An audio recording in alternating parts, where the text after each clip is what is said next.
नमस्कार, सुस्वागतम. कसे आहात सगळे? मजेत ना? आणि आपला आपुलकीचा नेहमीचा प्रश्न, हसताय ना? हसायलाच पाहिजे मंडळी, कारण पुन्हा एकदा घेऊन आलो तुमचा आवडता कार्यक्रम चला हवा येऊ द्या. आणि आजच्या भागाची सुरुवात अशोक मामांच्या तबला वादनानं झालेली आहे. त्यासाठी एकदा जोरदार टाळ्या अशोक मामांसाठी. मामा, तुमच्यापासून सुरुवात करणार आहे. खरं तर अभिनयाची आवड असल्याशिवाय या क्षेत्रात माणूस येत नाही, पण तुम्हाला ही आवड कशी निर्माण झाली? वयाच्या 6व्या वर्षापासून मी स्टेजवर काम करतो. आणि सांगण्यासारखी अशी गोष्ट आहे की वयाच्या 6व्या वर्षी मी एका कॉम्पिटिशनमध्ये एका एकांकिकेत काम केलं होतं आणि त्या एकांकिकेत मला बेस्ट ॲक्टर म्हणून सिल्वर मेडल मिळालं. वा वा वा. नाटकात काम करायचं हे म्हणजे जन्मजातच ठरवल्यासारखं आहे माझं, की दुसरं करायचंच नाही. काही मला काही करायचंच नाही, दुसरं काही येत, त्यामुळे मला काही येत नाही. पण काही करायचं नाही, केलं तर मी हेच करीन. मी सिनेमात काम करीन, नाटकात काम करीन, नाहीतर मी दुसरं काही करणार नाही. हा ध्यास माझा तेव्हापासूनचा आहे. माझ्या स्वतः घरात माझ्या मामांची, गोपीनाथ सावकार म्हणजे माझे जे गुरु, त्यांची स्वतःची नाटक कंपनी होती. वा. त्यामुळे घरामध्ये सतत वातावरण हे सतत नाटकाचं, अभिनयाबद्दल बोलले जायचं. मोठमोठे स्टार्स घरी यायचे माझ्या, आणि मी माझा सगळा अभ्यास, काम, धंदा सोडून सगळा मी त्यांच्या गप्पा ऐकत बसायचो. तिथून ते हळूहळू हळूहळू सुरू झालं की अरे हे जर करतात तर मी का करू शकणार नाही. तसं पाहिलं तर माझा पहिला सिनेमा दोन्ही घरचा पाहुणा, गजानन जागीरदारांचा, तो त्यावेळेला मेट्रोसारख्या थिएटरमध्ये 8 आठवडे हाऊसफुल चालला. त्यावेळेला 1971ची गोष्ट आहे, 71. त्याच्यानंतर मी दुसरा सिनेमा केला तो पांडू हवालदार. आणि तो पांडू हवालदारने म्हणजे जे काय केलं माझं ते काय म्हणजे त्याला काय विचारायलाच नाही. म्हणजे मी कुठे होतो आणि कुठे गेलो असं झालं माझं. कोहिनूर थिएटरला सगळे 6चा प्रीमियर, सगळेजण गेले आतमध्ये. त्याच्यावर मी आपला असा चालत गेलो सिनेमा बघायला. काम करतोय मी त्यात, आणि मी चालत गेलो आणि बसलो. झाला सिनेमा, झाला सगळा संपला सिनेमा सणावाना. आणि तुला सांगतो, अक्षरशः ज्या याने मी गेलो माझ्याकडे कुत्र्याने सुद्धा बघितलं नाही. तर ते मी नंतर थिएटर सिनेमा संपल्यावर बाहेर पडताना मला बाहेर पडायला मुश्किल झाली. वा. म्हणजे 3 तासात टोटल चित्र बदललं होतं माझं. वा वा. आणि ते माझ्या नशिबाने असं की जे चित्र बदललं ते पुढं कायम चित्र बदललेलंच राहिलं. क्या बात, क्या बात. आता मला यायचंय अदितीजी तुमच्याकडे. तुम्ही अभिनय क्षेत्राकडे कशा वळालात? एक नाटक होतं लोलक नावाचं. त्याच्यात त्यांना डान्स येणारी मुलगी हवी होती. तर कोणीतरी माझं नाव सांगितलं की तू हिला घे, ही खूप उत्तम डान्स करते. तर मला अजिबात करायचा नव्हता, पण त्यांनी सांगितलं प्लीज तू करशील का. मी केलं, आणि अख्ख्या रिहर्सलच्या प्रोसेसमध्ये मी शोधत होते की कोणीतरी ॲक्ट्रेस आहे का जी माझं काम करेल. मला अजिबात करायचं नव्हतं काम ते. पण त्या नाटकामध्ये मला उत्तेजनार्थक बक्षीस मिळालं, आणि तेव्हा मला वाटलं की इतकं वाईट काम करून किंवा अभिनय न करता मला जर उत्तेजनार्थक बक्षीस मिळू शकतं तर मी का नाही ह्या क्षेत्रात काम करायचं. आणि मग तिथून माझी अभिनयाची सुरुवात झाली. आता संजय मोने सरांकडे मी येणार आहे. संजय सर, तुम्ही अभिनय क्षेत्राकडे कसं काय वळालात? पहिल्यांदा मी जेव्हा ते गणपती उत्सव सगळ्यांना काम करायला लागतं त्याच्यात मी काम केलं होतं. सगळ्यांना काम तो हां, म्हणजे सार्वजनिक गणपती उत्सव तसं मी केलं होतं.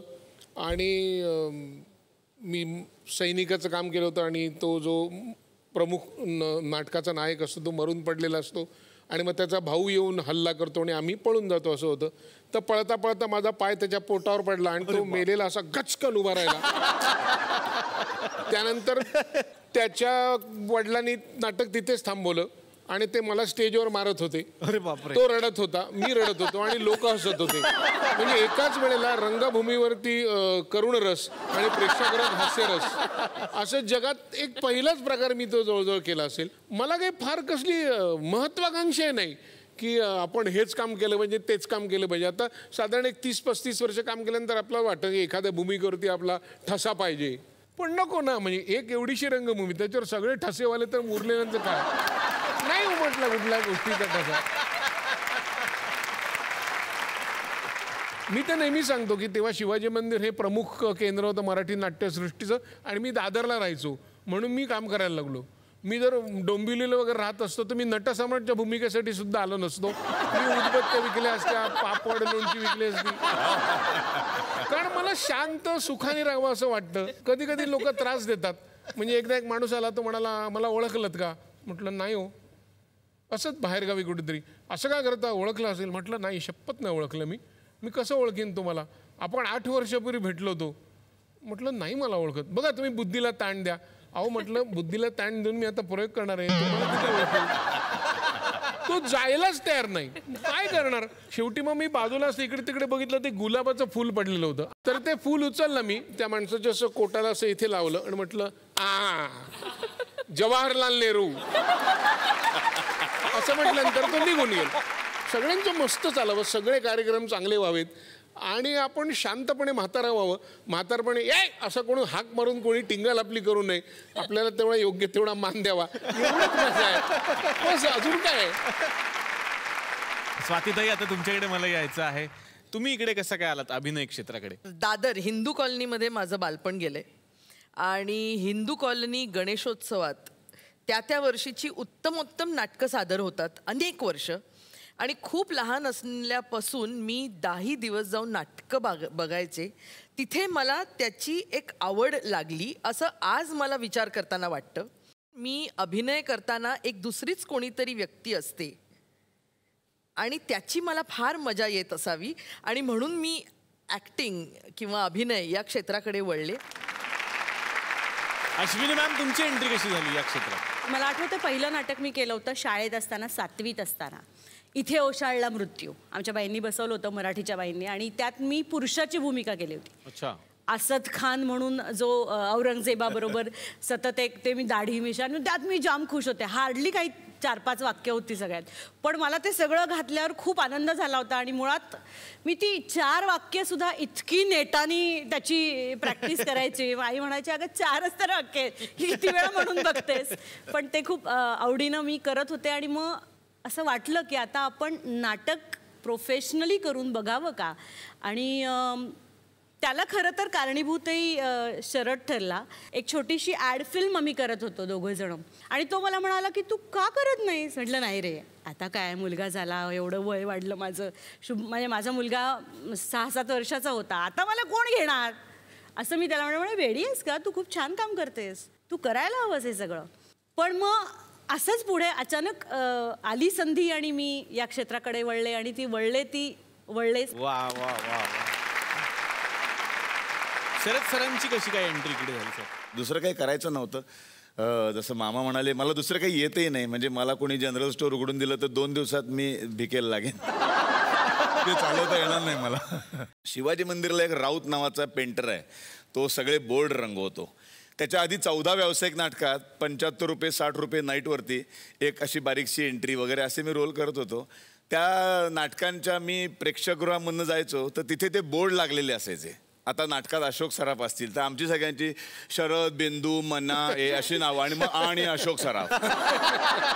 तर मला नेहमी वाटायचं शरद आणि पोंक्षे खरं तर 5 अक्षरी नाव आहेत, ते पूर्ण का नाही लिहित? कधी ते नुसतं पोंक्षे लिहितात तर कधी शरद. त्या सेंटीमीटर प्रमाणे त्यांचं ते गणित असतं. एक दिवशी राऊत आला आणि मला म्हणाला, काळजी करू नकोस, एक दिवशी मी तुझं नाव लिहीन आणि शरद पोंक्षे. वा वा वा. 78 ते 98 20 वर्षांनी मी जेव्हा माझ्या नाटकाच्या नथुरामच्या शुभारंभाला जाणार होतो तर मी मागच्या बाजूनी निघालो तर राऊत धरून मला म्हणाला, आज पुढनं चल. आणि पुढनं घेऊन गेला मला. तो सगळे प्रेक्षक, हाऊसफुलचा बोर्ड होता, मला कोणीच ओळखत नव्हतं. आणि मला ते राऊतने थांबवलं आणि मला, बघ आज जरा बोर्ड. आणि त्या दिवशी पहिल्यांदा माझं आणि शरद पोंक्षे. तर आज अशोक मामा आमच्या कॅफेमध्ये आलेले आहेत आणि त्यांचे सगळेच सिनेमे किती सुपर डुपर हिट आहेत हे सगळ्यांनाच माहिती आहे. त्यातलाच एक सिनेमा आहे मामा, एक डाव भूताचा. आणि काय, आमच्याही या घरामध्ये माझा एक जुळा भाऊ आहे जो दिग्दर्शक आहे, हे सगळ्यांना माहिती आहे. आणि तो सुद्धा असेच काहीतरी सिनेमे बनवत असतो. तर तुमचा होता एक डाव भूताचा, त्यानं बनवलेला आहे एक गाव भूताचा.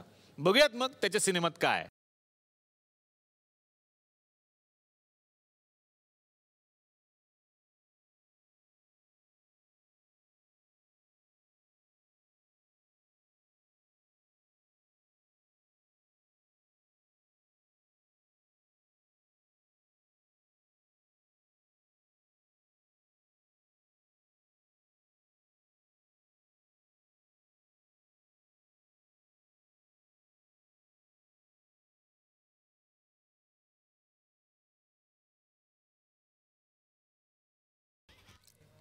अरे हरिहरन सर, कसल्या गझल आहेत तुमच्या. वा वा सर, वा अप्रतिम. पिकल्या पानाचा देठा.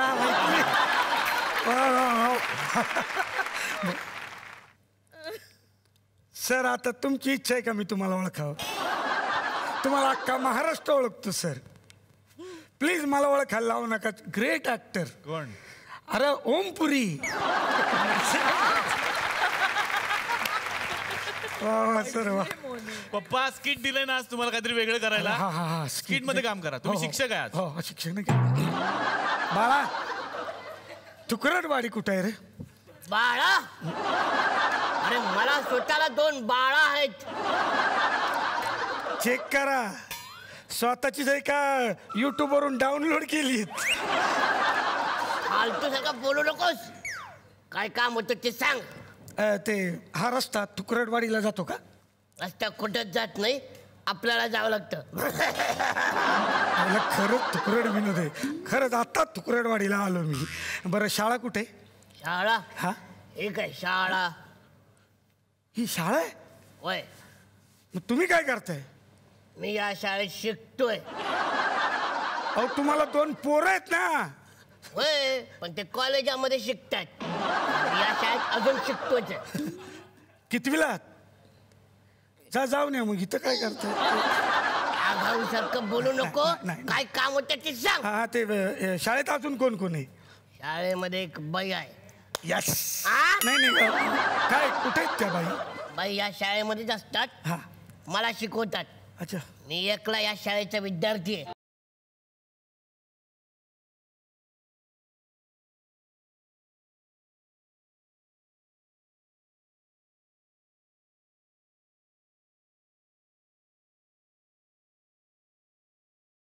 तुम्ही व कोण? मी औदबम माऊ बदक दो बदन. काय रे माझं नाव? अरे भाऊ कदम.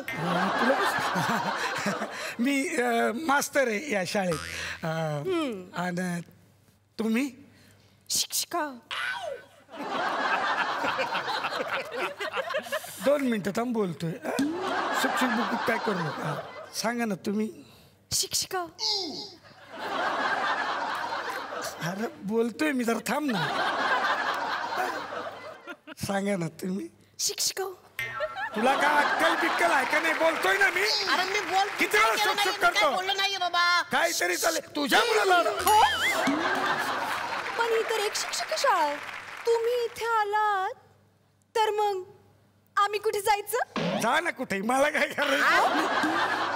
म्हणजे आपण असं केलं तर कसं? म्हणजे पहिल्या दिवशी तुम्ही शिकवा, दुसऱ्या दिवशी तुम्ही शिकवा, चालतंय की. तिसऱ्या दिवशी मात्र तुम्ही शिकवा. असं? हा. आणि मग तुम्ही मग काय करणार? मला कसला मोह आहे बाई. तुम्ही शिकवा, मी पगार घेईल. भाऊ फनी. नाही मी भाऊ फनी. झालंय ते मागच्या आठवड्यात. असू द्या, लोकांना आवडते त्याला मी काय. बरं झालं कदम तुम्ही आलात. हा. असं बी मला इथे एकटीला फारच भीती वाटते. तो गावातला पाटील. काय? गावातला पाटील हा राज्याला येऊन. हा राज्याला येऊन. हा. राज्याला येऊन. सकाळ होईल, पटकन बोला ना. गावातला पाटील राज्याला येऊन रात्र शाळेला बसतोय. शाळेतच? रात्र शाळेला रात्रीच बसणार ना? अरे हा असतो तिथं. वय तुला का चकना म्हणून वापरतात तिथं? तुकडा चकली किंवा लॉलीपॉप. कसला आवाज कसला काढला? कदम मी हसले. चांगला आवाज. कुत्र्याचा आवाज काढा ना. आता निळ फुले.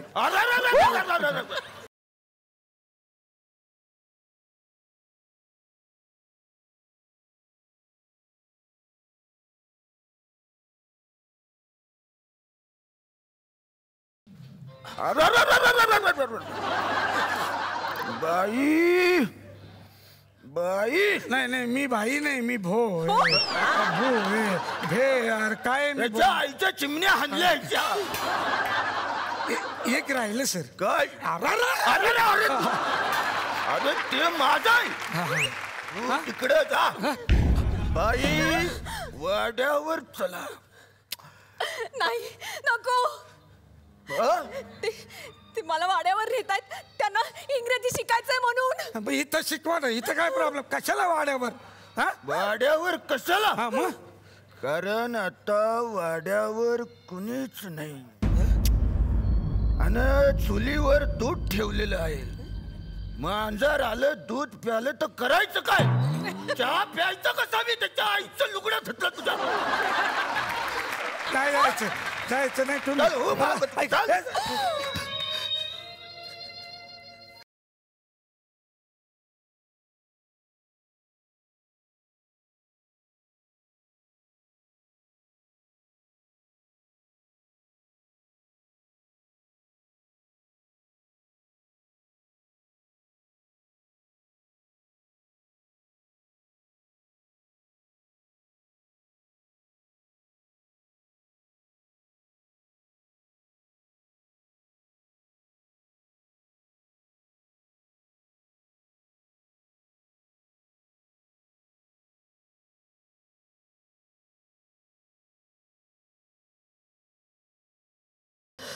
अरे वा वा वा वाट लावली थांबला असताना मिळाला असता मेला असता अरे तो पाटील त्या बैला घरी घेऊन गेलाय हा त्या वाड्यावर घेऊन गेलाय आणि तू बांगड्या घाल बांगड्या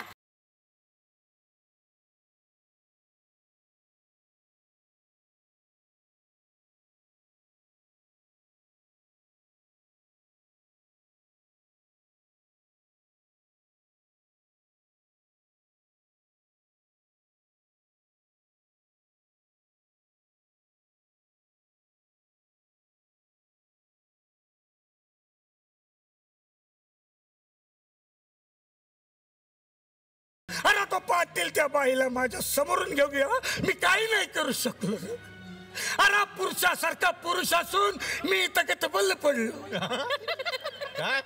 हा तबल हबला का घोडा काय रे ते हातबल हातबल हा हा हा म्हणतो ते पडलो तेव्हा मला पावर दे पावर ऑफ द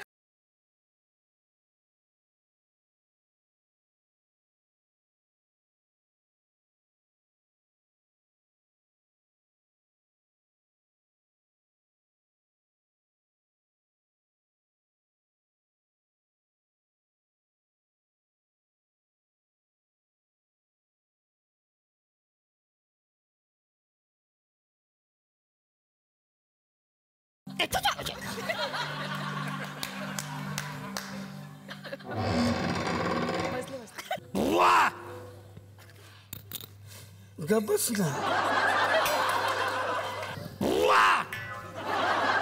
अरे तू काय खातोयस बडीशोप आता एवढा आवाज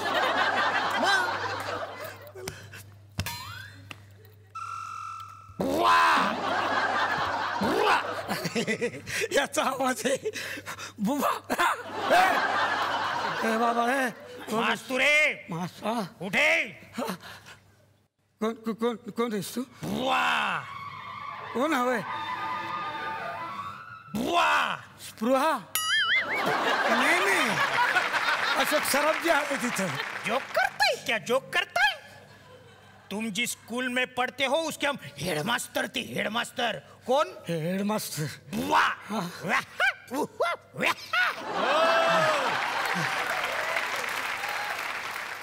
कोण आहेस तू मला ओळखलं नाहीस त्याच्या आधी कधी भेटलोच नाही आपण तो मी भूत आहे अच्छा अच्छा भूत होय मग ते हे तुमचे कोण डोंबिवलीचे ते भूतच अच्छा ते पलीकडचे टाकीवरचे ते कोण ते भूतांचे भूत अच्छा ते भूतान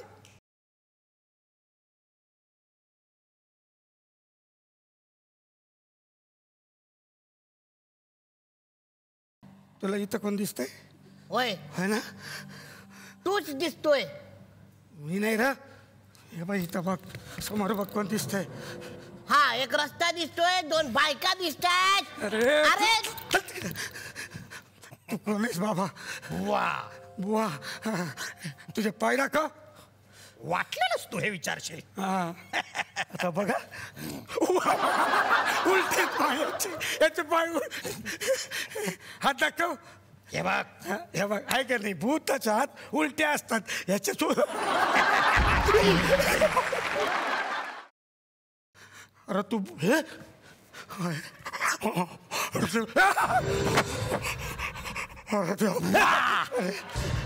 ए बाबा, तू का आलायस? मला सोड ना, मला जाऊ दे ना.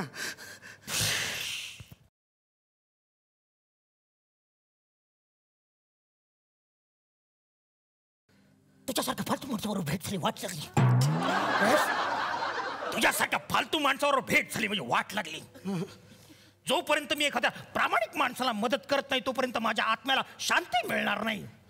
त्यामुळे मी तुला मदत करायला आलोय. बोल, तू का घाबरलायस? अरे तू पाटील माझ्या समोर त्या बाईला घेऊन गेला आणि त्यांनी लय मारलं मला.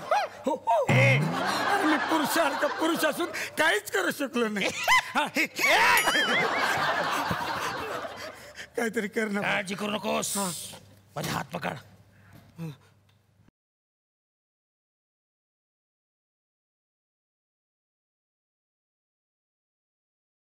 हे काय होतं हे सगळं?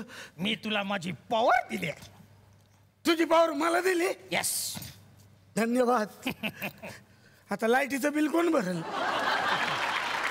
डायलॉग मारताय का? आता वाड्यावर चला. तुम्ही पण? वाड्यावर पाटलाला शिक्षा करायला.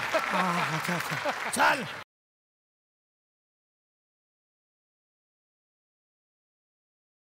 ते शिकवा. बाई, वाड्यावर आलो. बाई, मला इंग्रजी शिकवा. मला इंग्रजी येत नाही.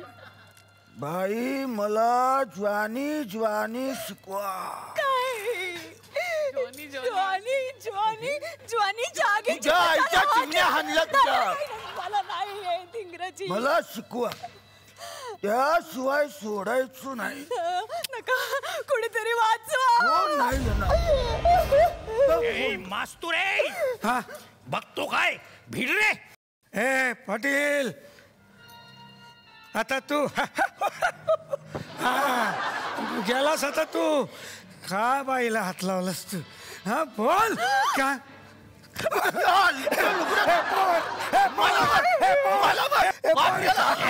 मास्तुरे, काळजी कशाला करतो रे?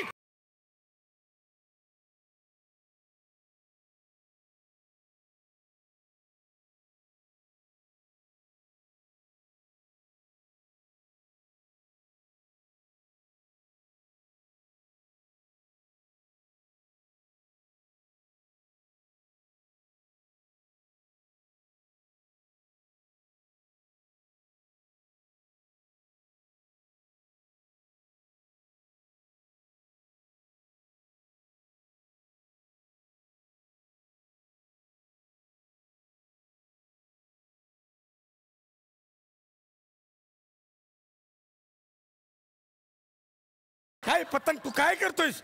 हा, माझं जोडायला आलास की तुझं? ऑलरेडी जोडलेलं आहे. एक मिनिट. हा मला दिसतो, तुला कसं काय दिसत? कारण भूताला भूत दिसतोच. भूताला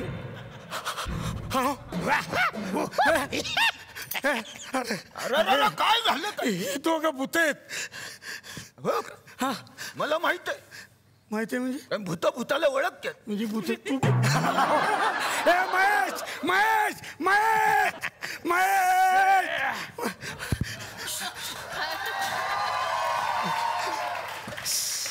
ओ damn it, damn it, damn it. घाबरू नको, मी आलोय. लक्षात, मी आलोय. मी लक्ष नाही.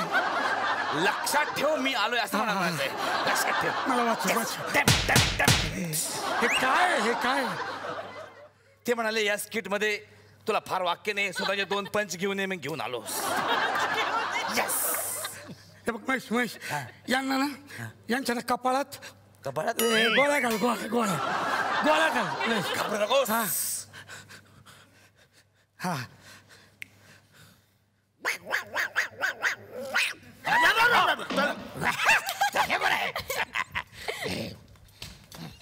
तू काय सांगितलंस त्यांना म्हटलं आज माझ्या बंगल्यावरती पार्टी आहे, तुम्ही चला.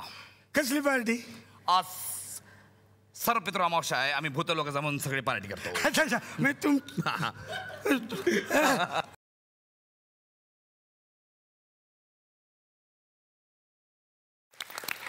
पण खरंच ज्या सिनेमाची एक छोटीशी गंमत आम्ही करण्याचा प्रयत्न केला तो सिनेमा आहे एक डाव भूताचा आणि साक्षात मामांनी त्यामध्ये हे सगळं साकारलं होतं. एकदा जोरदार टाळ्या अशोक मामांसाठी झाल्या पाहिजेत. मला मामांना विचारायचं मामा आमचा हा सिनेमा तुम्हाला कसा वाटला? मला वाटतं मी केलेल्या पिक्चरपेक्षा चांगला होता. सॉलिड आर्टिस्ट तुम्ही घेतले, स्टारकास्ट सॉलिड होती. पिक्चर चांगला व्हायलाच पाहिजे ना, चांगला झाला पाहिजे. क्या बात आहे, क्या बात आहे. आता गजेंद्र अहिरे सरांना मला विचारायचं शेवग्याच्या शेंगा या नाटकातला कुठला सर प्रसंग आम्हाला बघायला मिळणार आहे? आपल्याकडे एकत्र कुटुंब पद्धती जी होती ती गेली, आता ती इतिहास जमा झाली. हळूहळू एक कुटुंब छोटं कुटुंब होतं, आता मायक्रो कुटुंब सुरू झाली. एकटे माणसांची कुटुंब आहेत. सहज बघितलं आसपास तर खूप लोक अशी दिसतील आपल्याला की एकटे राहत आहेत. मग काही परिस्थितीने फोर्सफुली एकटे राहत आहेत, काहींनी स्वतंत्रपणे ते निवडलेलं आहे आणि अशी विविध कारणं असतील. तर ते सगळं एकत्र कुठेतरी दिसायला लागलं होतं आणि त्या सगळ्यांचा कनेक्ट मला त्या नाटकात सापडला की विविध प्रकारे एकटी राहणारी माणसंसुद्धा कशा प्रकारे आपलं आयुष्य आनंदात घालवत आहेत किंवा त्याच्याकडे काय दृष्टिकोनाने बघतायत आणि एकमेकांकडे काय दृष्टीने बघतायत जी एकटी आहेत. त्यातली जी म्हणजे बर्वे, मिसेस बर्वे नावाचं जे इंटरेस्टिंग कॅरेक्टर जे स्वातीताई करतात, खूप मस्त करतात त्यांची गंमत अशी त्या झाडांना पाणी घालतात रोज आणि ते ससाणीनं चालत नाही. म्हणजे आमच्याकडे पाणी टंचाई आहे आणि तुम्ही झाडांना खुशाल पाणी घालताय. तर त्या म्हणतात की मी आठवड्यातून 3दा एक दिवसाआड करून आंघोळ करत नाही. ते जे उरलेलं पाणी असतं ते मी या झाडांना घालते. जर का आंघोळ केली नाही तर माणूस मरत नाही, पण झाडांना पाणी घातलं नाही तर झाडं मरतात. अशी ती अवेअरनेस असलेली सटकूबाई आहे. त्यामुळे तिला प्रश्न नाही विचारायचे, ती काय उत्तर देईल सांगता येत नाही. तर एकदा ते तिला विचारतात की तुमचे मिस्टर काय करायचे, त्याच्यावरती काय उत्तर देते ते आपण बघूया. वा वा वा, बघूयात शेवग्याच्या शेंगा या नाटकातला हा प्रसंग.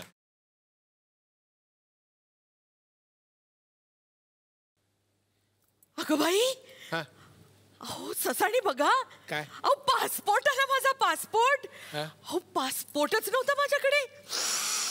या फोटो तर बघा माझा, या असा असतोय. हा आता विजाची तयारी. पासपोर्ट विजा म्हणजे कुठे परदेशी जात आहे वाटतं. अहो परदेशी म्हणजे मुलाकडे हो, अमेरिकेला. खूप मागे लागलाय. मी म्हटलं जाऊच या. हा बंगला, 2 दुकानं, 2 फ्लॅट आहेत, ते सगळं विकून टाकीन. रंजन तर म्हणतो आता आलीस ना की तुला सोडणारच नाही. मग काय करायचं ना सगळं ठेवून. अरे वा, बंगला, दुकानं, फ्लॅट्स, भरपूर प्रॉपर्टी आहे तुमची. हो आहे खरी. काय करायचे तुमचे मिस्टर? चोऱ्या. अहो खरंच चोर होते. नाही खरं सांगा ना, काय करायचे तुमचे मिस्टर? घंटा रिकामी लोलक गायब. अशी सिस्टम आहे ना आपली. आणि आमचे हे ती सिस्टीम अगदी कोळून प्यायले होते. आमचे हे की नाही प्रशासनात होते. चिक्कार खाल्लं, कुणाला सोडलं नाही. अहो 6 विभागात होते ना, तेव्हा तर रस्ते खाल्ले, विहिरी खाल्ल्या, एक सुलभ शौचालय सुद्धा खाल्लं. तुम्हाला गंमत सांगते मी. एकदा की नाही आमच्या ह्यांना एक फॉरेन ट्रिप मिळाली कुटुंबाबरोबर. माझा मेला पासपोर्टच नव्हता हो, पण आमचे हे जाऊन आले एकटेच. छे कुटुंब म्हणून भलतीच कोणीतरी नेली होती ना बरोबर. मग काय, ही नेहमीचीच प्रॅक्टिस. यांना मिळतायत फॉरेन ट्रिप्स. दरवेळी कुटुंब मात्र निराळं. माझा मेला पासपोर्ट काही शेवटपर्यंत झाला नाही. अहो झाला नाही कसला, यांनी ना मुद्दाम होच दिला नसेल. काय म्हणता? अरे बापरे. नाही बापरे ना अजून खूप लांब आहे. ही एवढी सगळी केलेली प्रॉपर्टी अशी ना कुणाकुणाच्या नावावर ठेवली होती. म्हणजे नातेवाईक, मित्र, असं to be on the safe side. हे गेले आणि ते लोक असे अचानक श्रीमंत व्हायला लागले. यांनी फॉरेन ट्रिपला नेलेल्यांपैकी एकीने ना तेच पेपर्स वापरले आणि आपणही कशी त्यांची ऑफिशियल बायकोच आहोत हे सिद्ध केलं ना. मग काय, मला माझ्याकडची अर्धी प्रॉपर्टी तिला द्यावी लागली. अहो आता म्हणा बापरे, 35 वर्ष झाली. 35 वर्ष या सोन्याच्या तुरुंगात जगते. सततचं दडपण, कुठून कोण येईल आणि माझ्याकडे आहे ते सगळं ओरबाडून घेऊन जाईल. 2 महिन्यांनी मी इथून जाणार, ह्या इथल्या शापातून मोकळी.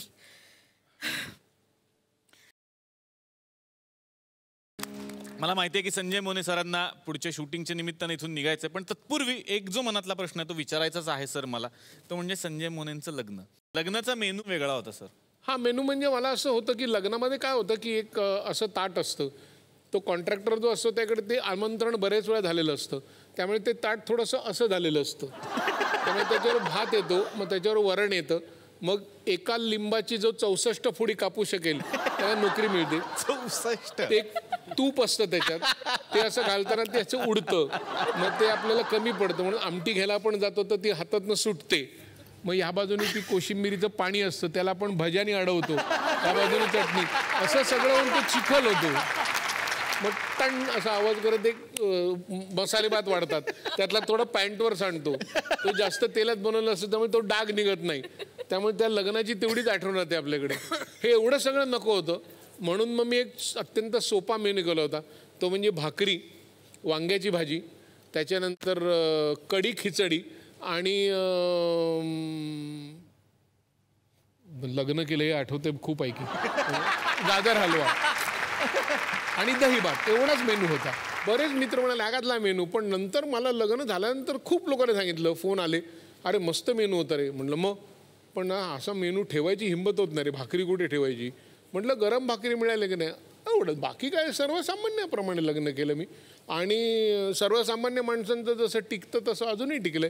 त्याचं संपूर्ण श्रेय माझ्या बायकोला आहे, कारण आपलं काय टिकवणं बिकवणं असं एवढं मला काही जमलं नसतं, म्हणजे बायकोने बरोबर जमवलं ते सगळं. सुकन्या मोने यांच्यासाठी खरंच जोरदार टाळ्या झाल्या पाहिजेत. थँक्यू सो मच सर, तुम्ही इथे आलात आणि शेवग्याच्या शेंगा या नाटकासाठी मनापासून या मंचातर्फे खूप साऱ्या शुभेच्छा. आपण पुन्हा या, आम्ही तुमची वाट बघतो. माझी एवढंच प्रार्थना आहे की शेवग्याच्या एका झाडाला जशा हजारो शेंगा लागतात तशा आमच्या एका संस्थेच्या या नाटकाचे हजारो प्रयोग व्हावे. जोरदार टाळ्या संजय मोने सरांसाठी. विश्रांतीनंतर आपल्या सगळ्यांचं पुन्हा एकदा स्वागत. तुम्ही पाहताय चला हवा येऊ द्या. आता कुमार सरांकडे यायचंय. सर, आम्हाला सुद्धा उत्सुकता आहे की त्या तिघांची गोष्ट मध्ये काय घडणार आहे आणि त्यातला कुठला प्रसंग आम्हाला बघायला मिळणार आहे. दीनानाथ दप्तरदार म्हणजे या कथेचा नायक हा 15 वर्ष आपल्या बायकोपासून विभक्त राहतोय. त्यांनी डिवोर्स घेतलेला नाही आहे, पण तो या शहरात आलेला आहे आणि शहरात तो आयुक्त झालेला आहे. आणि आयुक्त झाल्यानंतर तो इलेक्शनला उभा राहिलेला आहे आणि प्रचारासाठी म्हणून तो त्या विभागामध्ये आलेला आहे. आणि नंतर काय प्रसंग होतोय तो आपण बघूया. वा वा वा, बघूया त्या तिघांची गोष्ट या नाटकातला हा प्रसंग.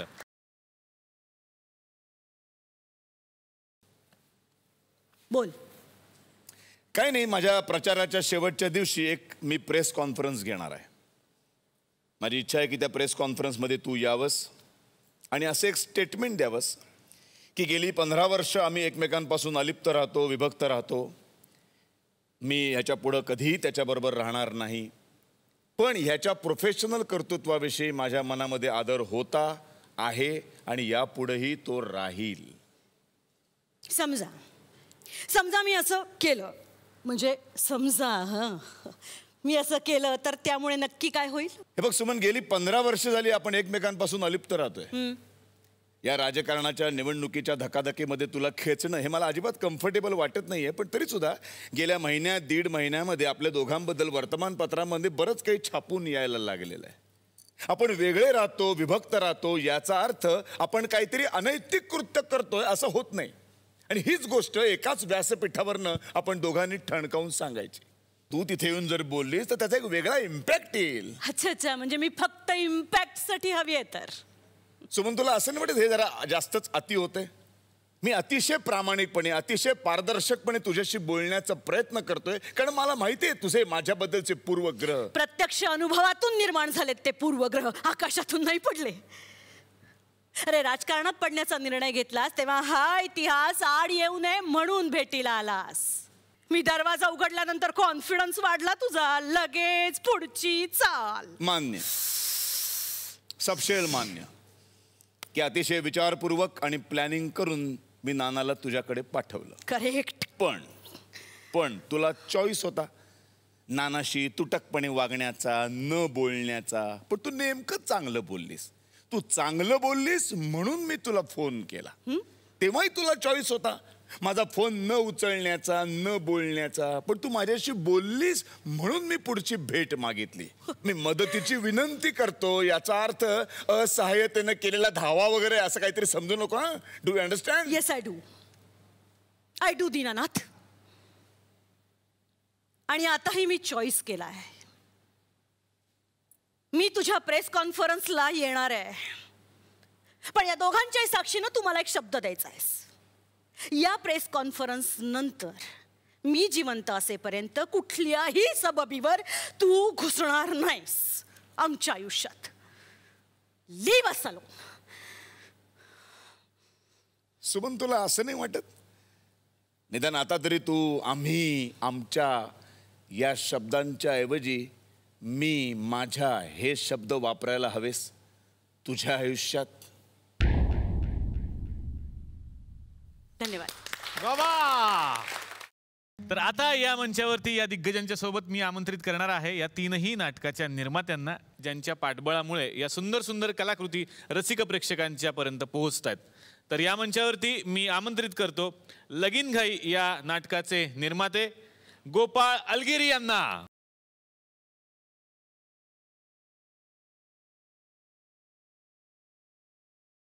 तर आता मी या मंचावरती आमंत्रित करणार आहे शेवग्याच्या शेंगा या नाटकाच्या निर्मात्या लता नार्वेकर यांना.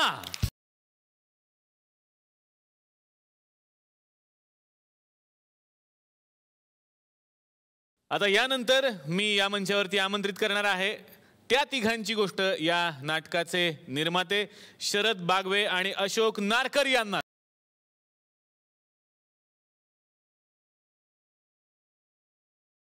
गोपाळ सर, अतिशय मनापासून आमच्या या मंचावरती तुमचं स्वागत. लगीन घाई हे नाटक तुम्ही निर्मित केलेलं आहे, तर हा अनुभव कसा आहे सर? आता छानच अनुभव आहे. मला असे लगीन घाई वगैरे ही नाटकं करणे फार आवडतात, किंवा प्रेमावरचे विषय हे फार आवडतात मला. म्हणून मी हे लगीन घाई केलं आणि त्या क्षणी मी ठरवलं की हे नाटक 100% चालणार. वा. आणि मला सराफ साहेबांची, आदित्य, सर्व टीमची मला जेवढी अद्वैतची आणि जेवढी मला हे मिळाली मदत, आणि ह्या मदतीच्या जोरावर मी या नाटकाचे 1000 प्रयोग करणार हे मी त्या क्षणी ठरवलं. मॅम, तुमचं मनापासून स्वागत. रंगभूमीवरच्या एक ऍक्टिव्ह निर्मात्या म्हणून ज्यांचं सतत नाव घेतलं जातं त्या आहेत लता नार्वेकर. तुमच्याच निर्मिती संस्थेतून एक नवीन नाटक सगळ्यांच्या समोर येत आहे, शेवग्याच्या शेंगा. तर तुमच्या काय भावना आहे? मला खूप आनंद होतोय. मी शिक्षिका होते. हो. आणि मला असं वाटलं की आपण जर शिक्षिका आहोत, विद्यार्थ्यांना शिकवतो, तर समाजातला आपण काहीतरी देऊया आणि ते नाटकाच्या रूपाने देऊया. म्हणजे मेसेज असेल कुठलाही किंवा शिक्षण असेल ते प्रबोधनातनं देऊया. आणि म्हणून मी इकडे वळले. माझा एक पिरियड वाईट असेल आणि त्या काळात जर मी नाटक काढलं किंवा प्रोडक्शन दिलं तर ते चालणार नाही. ही साधी गोष्ट आहे. पण दुकान बंद करता येत नाही, ते चालू ठेवावंच लागतं, कारण त्याच्यावर 20 ते 25 माणसं पोचली जातात त्या दुकानावर. पण तुमच्यासारखे निर्माते आहेत म्हणून ही रंगभूमी जिवंत आहे. तेव्हा एकदा जोरदार टाळ्या या सगळ्या निर्मात्यांसाठी झाल्या पाहिजेत. त्या तिघांची गोष्ट सारखं हे अप्रतिम नाटक आणि ते तुम्ही दोघांनी निर्मित केलेलं आहे. तर दोघांची काय प्रतिक्रिया आहे त्या तिघांची गोष्टबद्दल? हे नाटक एक उत्तम लेखन, उत्तम डिरेक्टर आणि उत्तम अभिनय असलेलं हे एक चांगली भट्टी जमलेलं नाटक. आत्ताच आम्हाला मास्टर दीनानाथ मंगेशकर बेस्ट नाटकाचा अवॉर्ड मिळाला. वा वा वा वा वा, अभिनंदन. हे नाटकाबद्दल पूर्वीपासून मी फार ऐकलं होतं आणि ते विनय आपट्यांकडे होतं वगैरे सगळं तो इतिहास मला माहिती होता. ह्या नाटकाचा संबंध आल्यानंतर मला लक्षात आलं की जर शरद पोक्षे काम करणार असेल तर आपण हे नाटक प्रोड्यूस करूया. म्हणून मी शरदला पहिल्यांदा फोन करायला सांगितलं आणि शरदचा एकदा ओके आल्यानंतर मग काय पुढचा प्रश्नच नव्हता. तर हे सगळे दिग्गज आज आमच्या या तुकरटवाडी गावात आलेले आहेत. आमच्याकडे बरेच रसिक प्रेक्षक उत्सुक असतात, ज्यांना काही प्रश्न विचारायचे असतात. बघूयात कुणाच्या मनात काय प्रश्न आहेत. सर मला विचारायचं आहे अशोक मामांना प्रश्न. सर मी तुमचा एक छोटासा बाईट घेऊ शकतो का? तुम्ही कोण पत्रकार आहात? नाही मी अरे हा मच्छर याला मारला पाहिजे. तुझ्या तर आता याला गेलाच आता. ढल गया दिन हो गई शाम जाना है जाने दो.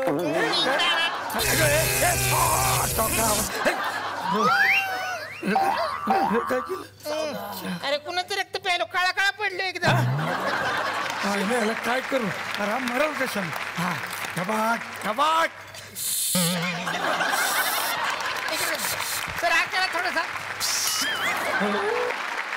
या सगळ्या दिग्गजांना मनापासून या मंचातर्फे खूप साऱ्या शुभेच्छा या तीनही नाटकांसाठी. आणि या मंचातर्फे आणि SL विजन यांच्यातर्फे या सगळ्या पाहुण्यांना मिळते एक छोटीशी आठवण भेट.